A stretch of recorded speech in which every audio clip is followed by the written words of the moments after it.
सहारा enterprises तुमच्या स्वप्नातली गाडी आता कमी किमतीत. इचलकरंजी शहरालगत असलेल्या कबनूर चंदूर रोडवर कोन्नूर पार्कमधल्या सहारा एंटरप्राइजेस इथं पश्चिम महाराष्ट्रातली विविध बँका आणि फायनान्स कंपन्यांनी जप्त केलेल्या जुन्या दुचाकी आणि चारचाकी गाड्यांची विक्री केली जाते. शोरूम किमतीपेक्षा 25 ते 50% कमी दरात, उत्तम स्थितीत आणि संपूर्ण कागदपत्रांसह त्वरित डिलिव्हरी. दुचाकी 20,000 पासून पुढे तर चारचाकी 50,000 पुढे. आपल्या पसंतीची कार किंवा बाईक आता अगदी परवडणाऱ्या दरात घेऊन जा. विश्वास, पारदर्शक व्यवहार आणि उत्तम सेवा हेच आमचं वैशिष्ट्य. पत्ता Konnur Park, Kabnur Chandur Road, Ichalkaranji. Proprietor Rajubhai Ajgar. संपर्क 8055810910 आणि 9860785786. सहारा एंटरप्राइजेस, दर्जा, विश्वास आणि बचत यांचं परिपूर्ण ठिकाण.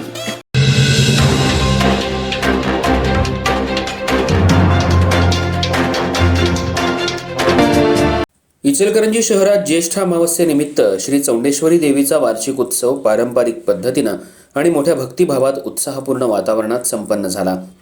मंगळवार पेठेतल्या श्री चौंडेश्वरी मंदिर तसंच गावभागातील श्री बनशंकरी मंदिर विद्युत रोषणाई आणि आकर्षक फुल सजावटीनं उजळून निघालं होतं. दोन्ही मंदिरांमध्ये देवीच्या दर्शनासाठी भाविकांची दिवसभर मोठी गर्दी उसळली होती. चौंडेश्वरी आणि बनशंकरी देवी या कोष्टी समाजासह विविध समाजांच्या कुलदैवत म्हणून ओळखल्या जातात. ज्येष्ठ अमावस्येनिमित्त या देवींच्या उत्सवाची परंपरा अनेक वर्षांपासून जपली जाते. उत्सवापूर्वी मंदिर परिसराची स्वच्छता, सजावट आणि विधिवत पूजा अर्चा करण्यात आली. अमावस्येच्या दिवशी देवीची आकर्षक पूजा बांधण्यात आली होती. भाविकांनी नैवेद्य अर्पण करून देवीच्या दर्शनाचा लाभ घेतला.